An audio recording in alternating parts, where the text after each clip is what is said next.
तुमचा जर एखादा बिझनेस असेल आणि तो तुम्हाला रजिस्टर करायचा असेल तर मी सर्वात चांगला उपाय तुम्हाला सांगतो. तुम्हाला तुमचा बिझनेस हा जर सुरुवातीला खूप कमी प्रॉफिट कमवत असेल तर तुम्ही काय करा, MSME मध्ये रजिस्ट्रेशन करा. MSME मध्ये जर रजिस्ट्रेशन केलं तर तुम्हाला एकदम सिंपल एक गव्हर्नमेंटकडून लेटर येईल. त्या लेटरवर तुमचा बिझनेस, तुमचा ॲड्रेस, सगळ्या गोष्टी त्या ठिकाणी मेन्शन केलेल्या असतील. तुम्हाला काय करायचं, ते लेटर घ्यायचंय आणि बँकेकडे जायचंय आणि त्यांना म्हणायचं की मला करंट अकाउंट ओपन करायचंय.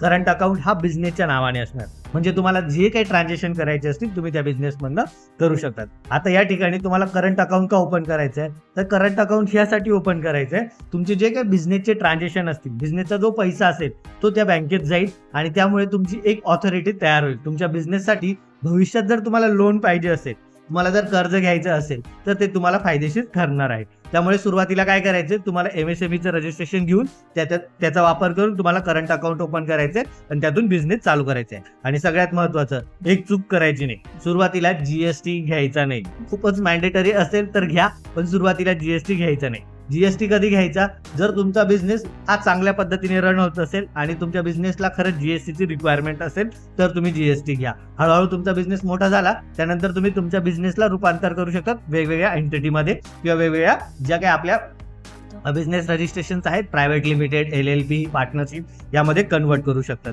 तर ही सिंपल आणि इझी ट्रिक आहे तुम्हाला सुरुवात करण्यासाठी तुमच्या बिझनेसला कमी पैशात आणि इझी तुम्ही स्टार्ट करू शकतात. असेच व्हिडिओ बघण्यासाठी आपल्याला फॉलो नक्की करा.